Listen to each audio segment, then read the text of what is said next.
In today's video, I'm going to teach you how to effectively use the if node in en8n, which is a fantastic tool for integrating conditional logic into your workflows.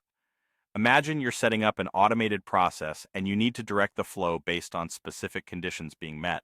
The if node makes that possible by creating different execution paths depending on whether a certain condition is true or false. To get started, you'll want to add your if node into the workflow at the point where conditional logic is necessary. This is an essential step because it acts as the decision maker for your process, ensuring that data is handled exactly as you need it to be. Think of it like a crossroads where the data can go one way or another depending on the conditions you set. Next, you'll define the condition that dictates which path your workflow will take. The first thing you need to do is select value 1. This is the specific data point that you want to evaluate. For example, a number from a database or a response code from an HTTP request. You have the flexibility to map this data from previous outputs within your workflow.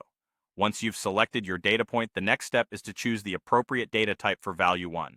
Is it a string, a number, a date and time value, a boolean, an array, or perhaps an object? This choice is crucial as it will define which comparison operations are available to you. Now it's time to select the operation that best fits your condition. The options depend on your data type but might include is equal to, contains, is greater than, or even is empty. If your operation needs a second value for comparison, you'll input value 2 here. This is comparable to setting your criteria or threshold for the decision-making in your workflow. For more complex logic, you have the option to combine multiple conditions.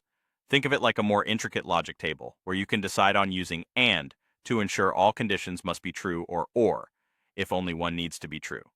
Now, with your conditions set, it's time to branch the workflow. Once the if node evaluates your conditions, it provides two branches, the true branch and the false branch.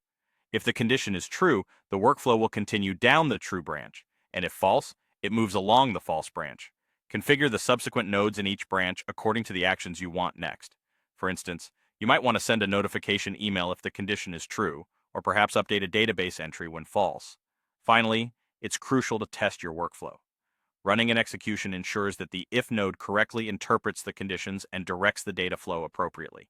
With your conditions verified, you've successfully set up an efficient decision-making process in your workflow. Keep practicing, and you'll see just how much logic nodes like this can enhance your automation capabilities in n8n.